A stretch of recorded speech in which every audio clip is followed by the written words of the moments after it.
नमस्कार मित्रांनो, परत एकदा कोकण प्रेमी सुद्या क्रिएटर या यूट्यूब चॅनलमध्ये तुमचं परत एकदा स्वागत करतो। मित्रांनो, जर बघितलं आपण याच्या आधी शिमगा सिरीजमध्ये 5 ते 6 व्हिडिओ अपलोड केले आहेत। आता ही मला वाटतं 7वी व्हिडिओ असेल। जर बघितलं मित्रांनो, पूर्णपणे आता चालू आहे तो म्हणजे शिमगा महोत्सव। आणि आपण फर्स्ट ब्लॉगमध्ये मला वाटतं पूर्णपणे कंप्लीट इन्फॉर्मेशन आहे, कंप्लीट माहिती आहे कोकणाच्या शिमगा महोत्सव कशा प्रकारे साजरा होतो त्याची कंप्लीट माहिती आपण फर्स्ट ब्लॉगमध्ये घेतलेली आहे। तरी पण त्या ब्लॉगमध्ये प्रत्येक एक इव्हेंट असतो, पूर्णपणे पालखी नाचवण्याचा, परत त्याचबरोबर घरोघरी पालखी नेण्याचा। तर एक ब्लॉग आपण पूर्णपणे या यूट्यूब चॅनलवर पाहत आहोत। जर बघितलं तर आजचा आपला ब्लॉग असणार आहे तो पूर्णपणे तुम्हाला माहीत असेल की वर्षानुवर्ष चालत आलेल्या परंपरेनुसार देव आपल्या भेटीला येतो, अक्षरशः कोकणात असं म्हटलं जातं। तर तो दिवस मित्रांनो आज उजळला आहे आणि आपण निघालो आहोत आता पालखी आणण्यासाठी।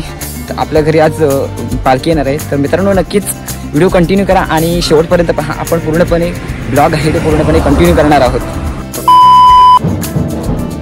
तर मित्रांनो, आज बघितलं तर आज आपल्या घरी ग्रामदेवता आली आहे आणि नक्कीच मित्रांनो, कोकण शिमगा महोत्सवामधला एक महत्त्वाचा दिवस म्हणता येईल, ज्या दिवशी पूर्णपणे ग्रामदेवता देव आपल्या भेटीसाठी येतो। आणि मित्रांनो, आज तो दिवस उजळला आहे ज्या दिवशी पूर्णपणे देव आपल्या भेटीसाठी आला आहे आणि आज आपल्या घरी पालखी आली आहे।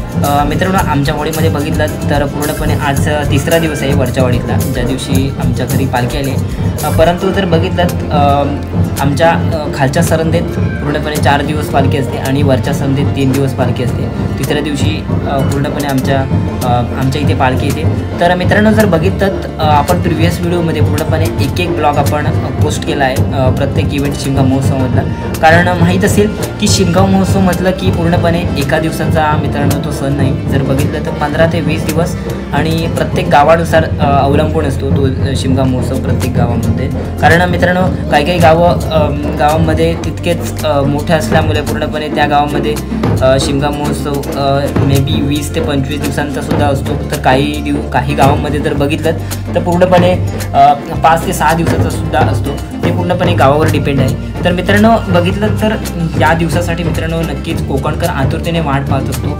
आपण जर बघितलं शिमगा महोत्सव आणि गणपती महोत्सव, कारण बघितलं तर शिमगा महोत्सवमध्ये एक महत्त्वाचा दिवस म्हणजे देव आपल्या भेटीसाठी येतो घरी, आणि गणपती महोत्सवमध्ये पण तितकंच महत्त्व आहे। कारण पूर्णपणे त्या दिवशी पण पूर्णपणे गणपतीचे विराजमान आपल्या घरी झालेलं असते। कारण हे 2 महोत्सव कोकणी माणसासाठी तितकेच मित्रांनो महत्त्वाचे आहेत आणि नक्कीच मित्रांनो या सणांना कोकणकर नक्कीच आपली उपस्थिती आणि नक्कीच त्यात आतुरतेने उत्साहाने जात असतो।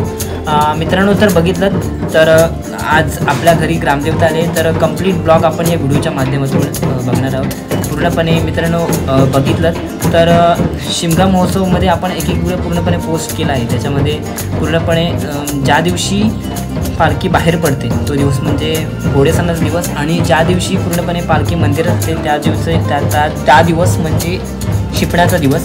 याच्यामध्ये जर बघितलं तर पूर्णपणे 15-20 दिवसाचा डिफरन्स आहे, ज्याच्यामध्ये पूर्णपणे जी पालखी आहे ती घरोघरी मित्रांनो जात असते। आणि पालखी घरोघरी गेल्यानंतर तुम्हाला माहीत असते आपण पुढे पूर्णपणे ब्लॉग बघणार आहोत। ज्यावेळी पालखी घरी जाते त्यावेळी पूर्णपणे मायर वस्तूंच्या ओट्या वगैरे भरल्या जातात। त्यानंतर पूर्णपणे जे नवस वगैरे असतात पूर्वीपासून चालत आलेल्या परंपरेनुसार ते नवस वगैरे फेडले जातात, नवीन नवस लावले जातात।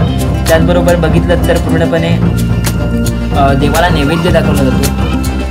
तर नक्कीच मित्रांनो, आपण पुढे व्हिडिओ कंटिन्यू करा, कारण पूर्णपणे ब्लॉग आहे आपण सविस्तर बघणार आहोत। तत्पूर्वी मित्रांनो, चॅनलवर नवीन असाल, व्हिडिओवर नवीन असाल तर चॅनलला सबस्क्राईब करायला विसरू नका, लाईक करा, शेअर करा आणि असेच नवनवीन व्हिडिओ बघण्यासाठी जी बेल घंटी आहे तिला ऑन करून ठेवा, जेणेकरून मी पुढचा व्हिडिओ टाकेल तो व्हिडिओ तुमच्यापर्यंत पोहोचेल।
शंभर